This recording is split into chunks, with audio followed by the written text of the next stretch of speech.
Well, we are glad that you are here, and as we mentioned last week, Jeff's been gone on this summer study break, where last week he was speaking, or a couple weeks ago he was speaking at the North American Christian Convention. This week, he and Robin are celebrating their 25th wedding anniversary, and so it's a great thing. Got to keep those home fires burning, and it's just so excited. You can pray for them this week as they're going to be taken off for a few days, and he's going to be back next week with a brand new series, and he's titled it Passages That Pump Me Up, and it's going to take you through the rest of the summer. And he has been, that's one of the reasons why the elders have asked him just to take some time away every summer to kind of go check out some other churches, check out some other people, be invested in, write some books. He's in the middle of writing another book. So we're very excited, and he is so pumped about these passages that pump him up. So you'll be able to see him again this next week. But today, Jeff has invited one of his other good friends from the area. Rusty George is the lead pastor at Real Life Church. Jeff went to speak for Real Life a few months back and came back and said, we have got to get Rusty here. He has such a sweet spirit, he's doing so many things in his church, and that church is on fire over there in the Santa Clarita Valley. So would you give me a great CCV welcome this morning for Rusty George?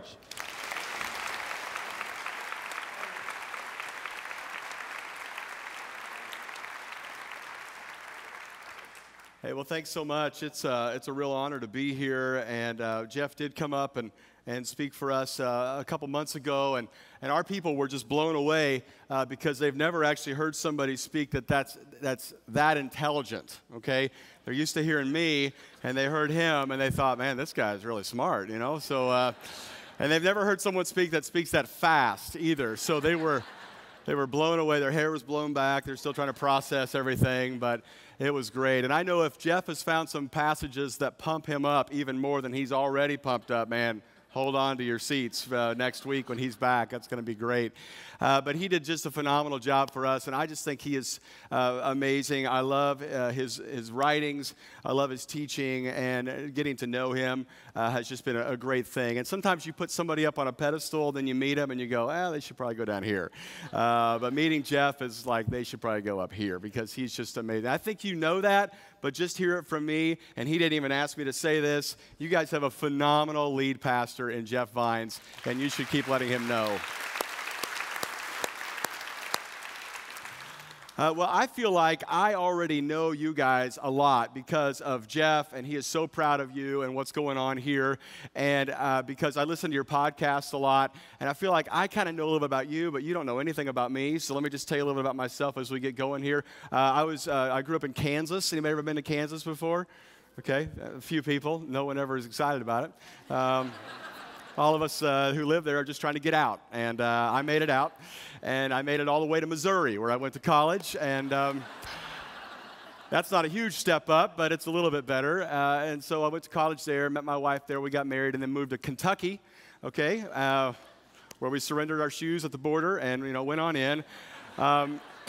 We were there for 9 years. Just had a great experience there, and then God called us out to California, Los Angeles area, Valencia, right north of L.A. And I was thrilled about that because I've been an L.A. Laker fan since I was a kid, and so I just feel like I'm in God's country now. This is fantastic. Although we should pray for the Lakers, okay, and we should probably do that right now. So let's all bow. I'm kidding. Maybe. But anyway, I'm just thrilled to be here. And we've been here now about 8 years. And when we first got here, our church was about 3 years old, almost 3 years old, and they were still meeting in a movie theater, Real Life Church. And we were meeting in a movie theater, and it was crazy. And I think the first time I really realized I knew we had to get land and build a building was one Sunday. We were using all of our theaters, and we had about 5 we would use at the time, one for the adults, and the rest we'd put kids in. One theater was being used for junior high kids. And junior high kids were down front of the theater, and they were playing this game on the ground, on the carpet area in the front. And there's a reason they keep the lights off in the movie theaters. And that's because the floors are disgusting, all right? And especially down front there where that carpet area is, you think that's not used. Oh, it's awful. But we kept the lights down a little bit and just asked the junior hires to roll around on it, and they were fine with it. And so they were they were playing this game, rolling around and wrestling and whatever, and this one kid rolls underneath the screen, and there's that little curtain that goes down underneath the screen. He rolls underneath that curtain and rolls back out just as quick, and when he stands up, every other kid looks at him and sees that, you know those sticky rat traps? Yeah, there's one on his back that he can't see with a dead rat on it, okay? And so all the kids are like, ah, and some are like, cool, and they think it's awesome. And the kid's just horrified once he sees it, and we never saw him or his family again. They found a different church, but it was at that moment I thought, man, we have got to get land and build a building. And that just completely surprised me, completely surprised that kid, obviously, completely surprised us by just, this one little second, this moment, this horrifying event happens. And I think that has happened to a lot of us. I know another time this has happened to me. Right after we moved to California, we moved in the middle of June, actually, and we still had the June gloom thing going on, but by noon it was 120 in Santa Clarita, and it was just brutal. And I thought, how do people live out here? And I know it's even worse where you live, but we decided that the only way people make it is they just get in the pool, and cool down. So we thought, well, we've got to go hang out in the pool. And we were living in this little neighborhood that had a little community pool, and all the neighbors would come out and hang out at the pool. So we thought, this is going to be great because I'm kind of, the new guy in town. I'm a new pastor at a relatively new church. Great opportunity to meet people and kind of get to know some folks, invite them to church. And so the problem was my wife and I, we didn't have suits because we didn't swim a lot in Kentucky. All they have there is lakes, and they're kind of contaminated. So we decided we would get some suits. And so we went down to the mall, and if you wait till June to get your suit, you're done. There's not a lot out there. And so we go into the mall, and I find this store. I go in. They have one swimming suit hanging on the rack, and it is bright orange. I mean, working on the highway orange, all right? And so, but I don't have any options, so I have to buy this suit. I buy this thing, we take it home, we get ready to go down to the pool. We have our daughter, oldest daughter at the time was 9 months old. We only had one at the time, and so we took her down to the pool. We put her in the little rubber ducky inner tube, and I'm in the water kind of wading around with her. And then I hand her over to my wife, Lori, and I get out of the pool, and I'm walking around talking to people, meeting people, and inevitably the question comes up, what do you do for a living? Well, I work at a church, and we're meeting at a movie theater, and just good conversation about the church, and they should come and that kind of deal. Then I get back in the water, and I'm sitting there talking to my wife, and Lori looks over at me, and she goes, Rusty, what's all over your suit? I said, what do you mean? And she said, there's some kind of blue images all over your suit. And apparently this was one of those suits that when it gets wet, images appear. And friends, I got to tell you, I wish it was crosses and fishes and Jesus, on the Sermon on the Mount or something like that, but it was topless women.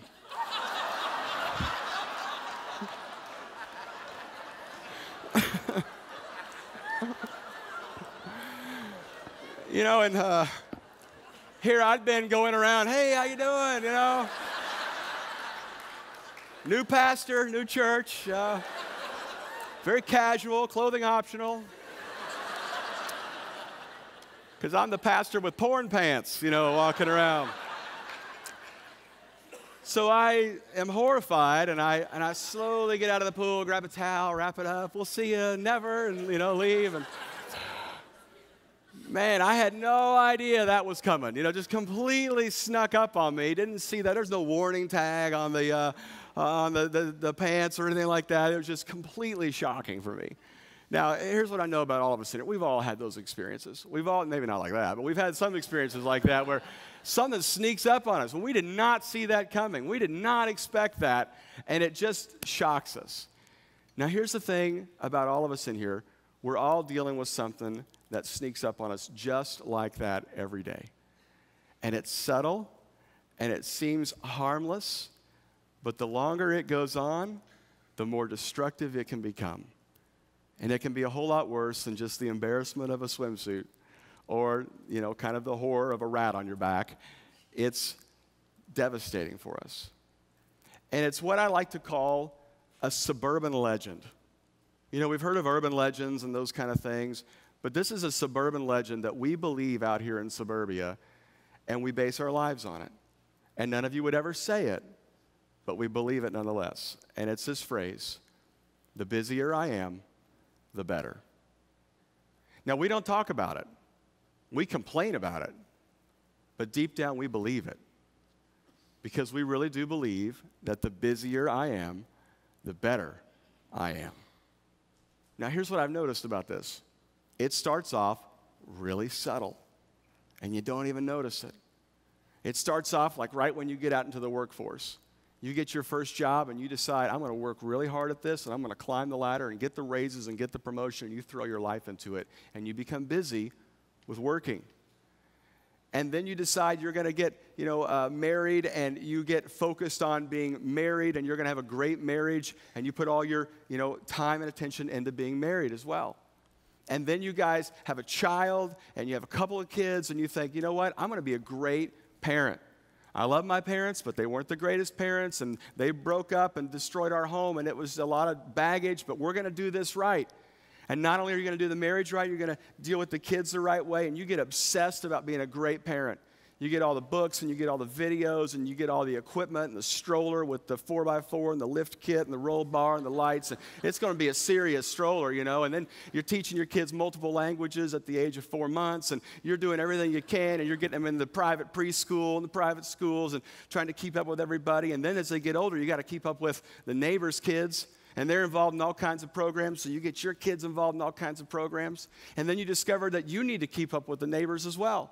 And as they add on to their house, you got to add on to your house. And they get an RV, you got to get an RV. And they get a timeshare, you better get a timeshare. And you keep adding and adding and adding. And eventually you wake up one day and slowly it has snuck up on you. And your life is out of control.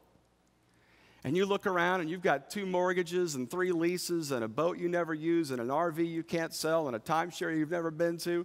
You're involved in ballet and kickball and soccer and underwater basket weaving and every other thing kids are involved in. You've signed up for it. And you look around at your life and you think all I ever do is say, well, one day things will settle down. And guess what? They never do.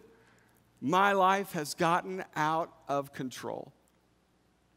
King Solomon said it this way in Ecclesiastes chapter 4. He said, then I observed that most people are motivated to success by the envy of their neighbors, but this too is meaningless, like chasing the wind.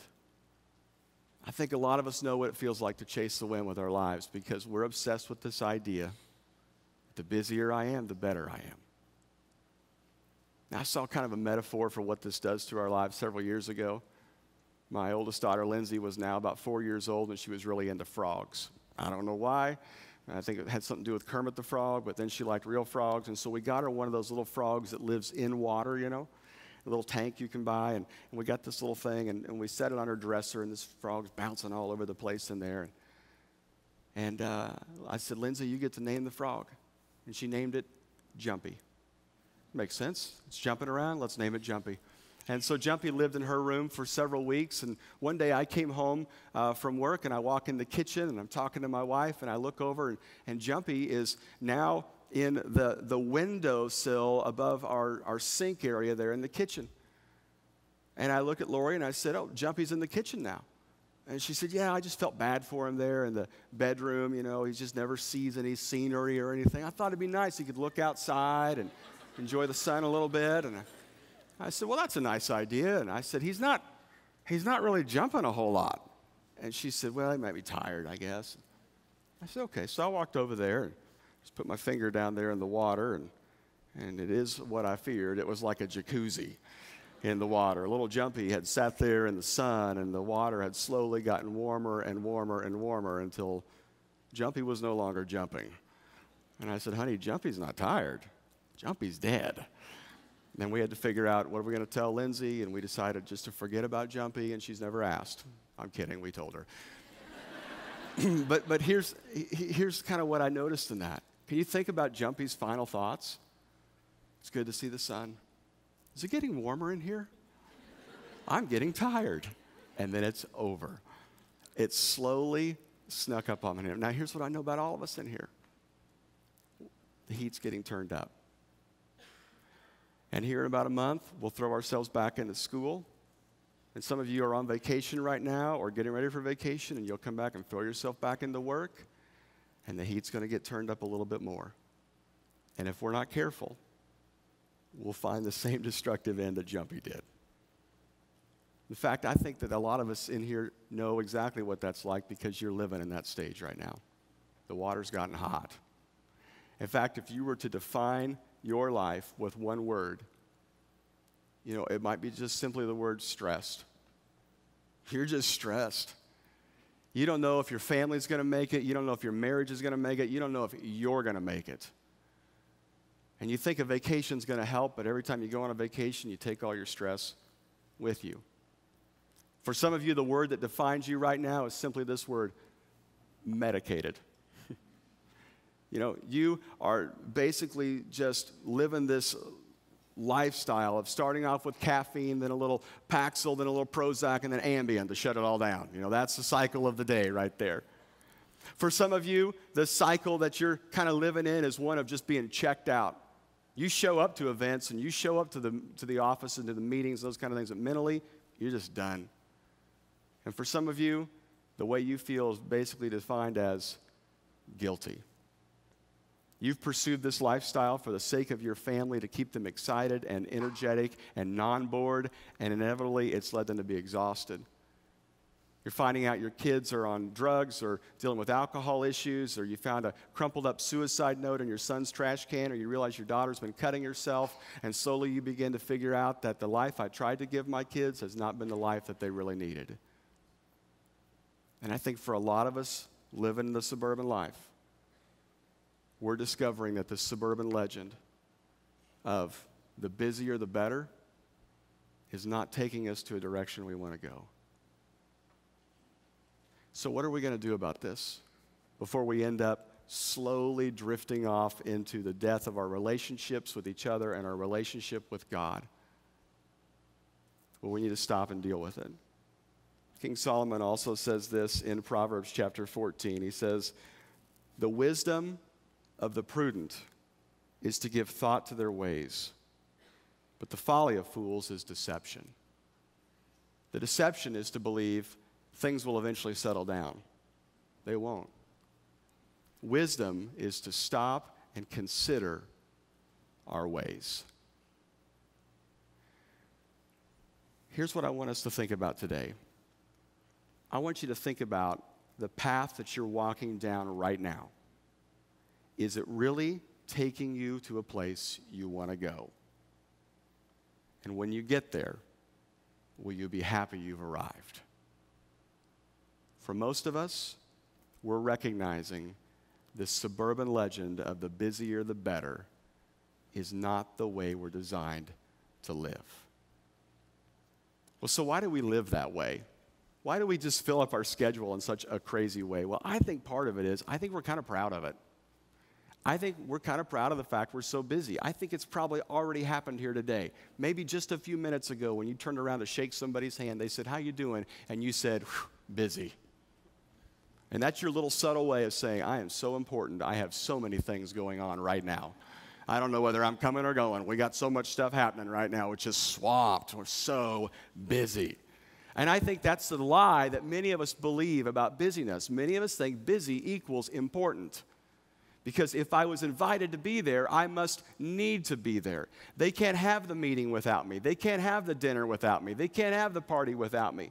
Because it ain't a party until I get there. It's not a meeting until I arrive. Because I am so important. And there's a part of us that when we get asked to do things, we just say sure to everything that we're asked to do. Because we're afraid if we say no, they'll stop inviting us. And if they stop inviting us, we're no longer important. And so many of us run our calendars like this. Well, we can reschedule some things, but we'll be there. I've got a 20-minute window on Saturday. Count me in. I'll do whatever it takes. We may double book, but we'll be there, and we'll be there as well. We'll have 2 different dinners at the same restaurant, and I'll just simply go back and forth. We'll make it happen. Don't worry about it. You can count on me. And as a result, our lifestyle has consumed us to make us feel important, and in the result, we've actually made ourselves exhausted. I think here's another little misnomer about busyness. We think busyness means that we keep our kids out of trouble. We think if we just keep them busy, They will not have the time or the energy to do something wrong. So keep them moving. And we're just shuttling them around everywhere to every kind of event. We're just basically their chauffeur. The kids are the CEO of the organization of our home, telling us where to go, what to do. Yes, yeah, absolutely, let's go, let's do it. Because we believe that if we keep our kids busy, we keep them out of trouble. And there's some truth to that. Because extracurricular activities are so good for our kids, and they do bring about self-discipline and self-esteem. But the problem is we have gone so far, we took a good thing and made it a bad thing. It's not just one event, it's 10 events. We're not just doing basketball, we're doing 5 different sports. One, we're not even sure if it's a sport. We've made it up, but we're involved in it, and we got to be focused on it. We got the shirt and the bracelet and the bumper sticker and the whole deal because we're just so consumed with this kind of thing. And as a result, most of our kids are just exhausted. And we have this family in our life group, and we get together every week on Sunday evening. And there have been many times they'll call us up and say, you know what, we're not going to be at church this weekend or at life group on Sunday afternoon because our kids are so exhausted from all of our events during the week, we just need to take Sunday to rest up. I think, man, that is a really interesting oxymoron there. Isn't that ironic that we disconnect from the creator of life because we've ruined the life he's given us? But we all know how to play that game, don't we? I like what psychologist and family therapist Henry Cloud says. He says, raising children is much like cooking. If conditions in the oven are not correct and the directions in the cookbook have not been followed, children may turn out half-baked or burnt. And many of us know what that looks like in our homes. See, here's the truth about busyness. It's not about important. It's not about keeping kids out of the trouble. The truth is busyness makes us selfish. Busyness makes us selfish. Because when you are so busy, you get consumed with managing all your stuff. Busyness makes us stressed because we get consumed with what we have to get done, and we bring that stress right into our relaxation times. How many of you have ever had an argument on vacation because you're just trying to get to where you can relax? I found myself yelling at my kids before, hurry up and get in the car so we can get to the beach and Daddy can relax. Hurry up. And I'm slamming down espresso and driving like a maniac. Now, what's the deal with that? I'm supposed to be on vacation, but I'm so stressed. And because of that, it makes us so self-consumed because all we can think about is managing all our stuff.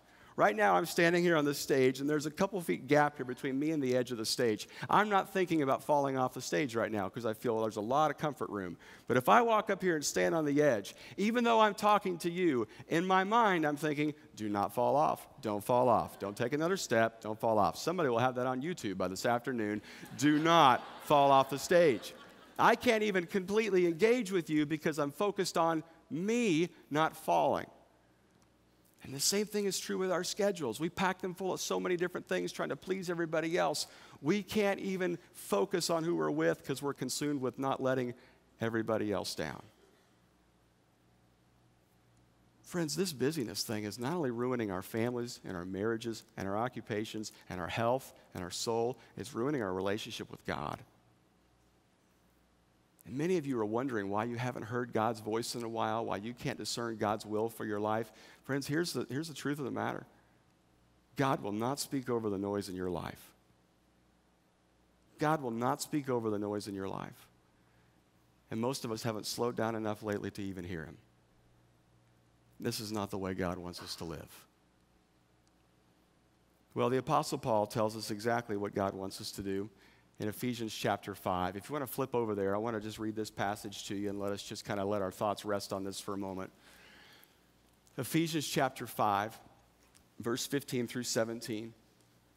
And Paul gives us this great snapshot on what it is we're supposed to be focused on when it comes to dealing with the one and only life that God has given us. Here's what he says. Be very careful then how you live, not as unwise, but as wise, making the most of every opportunity because the days are evil. Therefore, do not be foolish, but understand what the Lord's will is. You know what I think most of us do? We look at that little line there, making the most of every opportunity, and we underline that in our mind, and we go forward with, I'm going to make the most of every opportunity. I'm going to suck tomorrow out of life, carpe diem, and I'm going to live it to the fullest. But we forget the line right before it. Not as unwise, but as wise. Are you making wise decisions when it comes to how you deal with your relationships and your time? What does it mean to make wise decisions about our days? A pastor by the name of Andy Stanley tells the story of a friend of his that when he turned 50, he went out and he bought this huge jar and he filled it full of 1,300 marbles. He put this big jar of marbles up on his dresser, and his wife said, "What in the world is that?" And he said, "Well, if I live to be 75, that means I have 1,300 Saturdays left." And so every Saturday, he takes a marble out of the jar and throws it away. His wife thinks it's incredibly morbid. He thinks it's a way to value his time, value his days. You see, friends, if the suburban legend is that the busier we are, the better we are, the suburban truth is the wiser we are, the better we are. Let me ask you, how would your life be different if you started asking this question? What's the wise thing to do? Not can we, not does it fit, not do we have the time, not do we have the money, but what's the wise thing to do? Think about how this might impact how you deal with your time. For those of us that just go with the busy idea, we just basically ask this question: are we free? Are we available? Can we make it? Can we move some stuff around? We'll be there. But what if you went with, what's the wise thing to do? Is it wise for us to be gone another night this week? Is it wise for us to eat another meal in the car? Is it wise for us to go our separate ways for dinner again? Is it wise for us to add another weekend away when we haven't been to church in weeks? Is it wise for us to add another activity to our schedule? What's the wise thing to do? Remember that movie from probably 20 years ago or so called Jurassic Park? I love that movie, and I love that particular character in there that Jeff Goldblum plays. He's kind of that scientist that's always throwing the wet blanket on everything. Everybody's so excited they've created dinosaurs. And he steps in at one point and he says this line, I've never forgotten it. He says, "I think we were so busy asking the question if we could, we didn't stop to ask if we should." Friends, the issue with our time is not can we. The issue is, should we? What's the wise thing to do? How do you think this would impact your relationship with your spouse? If your life is defined as busy, you're going to continue to fill up your schedule with all kinds of events. You may consume yourself with work, and then in your free time, fill it up with golf, or fill it up with girlfriends at the spa, or fill it up with the kids, or fill it up with all kinds of activities and just say, we'll deal with the marriage later. But friends, the marriage may not be there later. I heard this story about this couple that lived that way for many of their years of their marriage, and they just grew so distant. They just nagged at each other and basically hated each other. On their 60th wedding anniversary, they decided they'd take a trip together to try to rekindle whatever love they might have. And they went over to the Holy Land. They decided to spend some time over there, and they got there, and while they were there, the wife passed away. And the husband was confronted with, what do I do with her body? And the coroner said, well, here's the deal. You know, she can be buried here in the Holy Land for only $150. But if you want to ship her body home, that's going to be $1,000. And he said, ship her home. The guy said, I don't think you understand. $150, she stays here. It's pretty cheap, and a lot of people want to be buried over here. $1,000 to send her home. And he said, oh, I got it. But years ago, there was a guy here that died and came back from the dead. And I don't want to take the chance of that happening, so send her home. Now, you don't want your marriage to get to that level, all right? So you have to stop asking, do we have the time in our schedule? And you have to start asking, what's the wise thing to do? Even though the kids are young, it's good for us to be home. Maybe it's wise for us to have a date night. Maybe it's wise for us to take a weekend away without the kids. Maybe it's wise to shut down the laptop and turn off the cell phone and turn off the television and just look at each other and talk. What's the wise thing to do? And think about how this would impact how we manage our families and how we deal with our kids. The busy way to live is to simply fill up our schedule with activities, and your kids ask, can I do this? And we simply say, well, who else is going to be there? Do you have your homework done?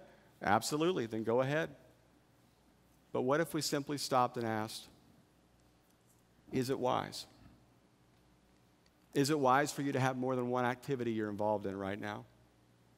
Is it wise for you to go and do that at this time? Is it wise for our family to be split apart one more night? What's the wise thing to do?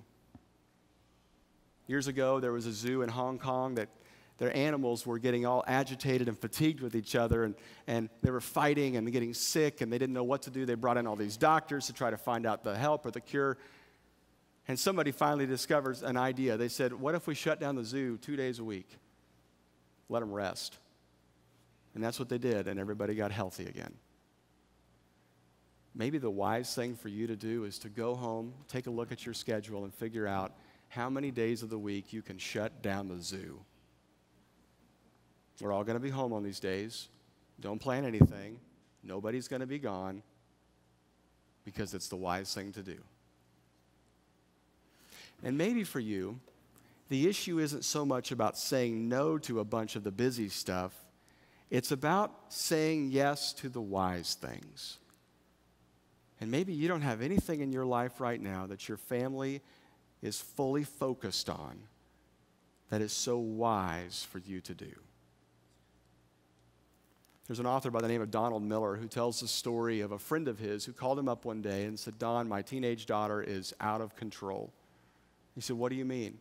He said, well, she's dating this guy that I don't like, and he's going in the wrong direction, and the other day I found marijuana in her room. I just don't know what to do. And so Don said, well, what are you thinking about doing? He said, well, I'm thinking about just kind of ramping up all the stuff we already do. We keep her pretty busy with activities and programs and events. I'm thinking about adding a bunch more to occupy her time. I'm thinking about grounding her from all outside contact. I'm thinking about adding more rules and more activities. And Donald said, I think you've already done that. I think it hasn't worked. He said, I think what your daughter needs is a better story to live in. The guy said, what are you talking about? And he said, well, you've created this story in which she lives. And it's a story of rules and events and busyness. And along comes this guy who's relaxed and carefree and living an entirely different life. And with it comes the allure of drugs and a lifestyle she's never known, and it's exciting. And she's decided to leave your boring story to live in this exciting story. He said, you need to write her a better story. So the guy thought about it for a while, and one day he came to dinner, and he sat down with the family and made sure they were all there, his teenage daughter, his junior high age son, and his wife, and he said, we're going to do something together as a family.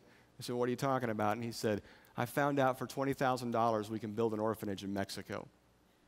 And we're going to rally our money together, and we're going to sell a bunch of stuff and say no to a bunch of stuff so we can build an orphanage in Mexico. And the kids kind of rolled their eyes and thought, Dad'll get over this. But he kept talking about it night after night after night. And finally, the son started to get energized by it. And he came up with a whole list of stuff in his own room that he could sell to help contribute to this cause. Then the daughter got a little frustrated with the idea, and she decided to call him on it. And so he got on the website, and she said to him, you know what, I got on the website and figured out that we don't have to just send the money down there to build it. We could go down there and build it ourselves. Are you up for going down there? And the father said, absolutely, let's plan the trip. And slowly over the course of a few weeks, the daughter began to get focused on this idea of doing something so huge and so exciting. A few months after they went down to Mexico to help build this orphanage, the friend called up Donald and he said, listen, you won't believe what's happened. He said, tell me about it. And he said, well, my daughter got so excited about this new story she's living in. She dumped this guy, there's no more marijuana, and life has been brought back to her life. Friends, here's the question I kind of want you just to wrestle with today.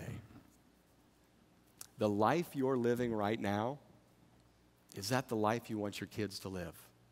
Because they'll grow up and do just what you've done. The road that you're on right now, is it really taking you to where you want to go? I think for most of us, we need to start asking a brand new question, which leads us to living a whole new story, which is, what's the wise thing to do? Let's pray together. Father, I thank you that you have not only given us wisdom, you have taught us how to be wise, and you have shown us a different way to live. And we don't have to be consumed with our schedules. We don't have to be consumed with making everybody else happy in our lives. We don't have to be consumed with saying yes to everything. We just get to be focused on saying yes to you and asking, what's the wise thing you want me to do? God, we know that because of your presence in our lives, that your Spirit will speak to us and teach us what is wise and allow us to make the right decisions for ourselves, for our marriages, for our families, and for our relationship with you. God, my prayer is today that the homes represented in this room that are exhausted would find rest. The lives represented in this room that feel disconnected from each other and from you would find connection. And we would stop being tricked into this lifestyle of busyness, but learn to live a lifestyle of wisdom. And we pray all this in the name of Jesus. Amen.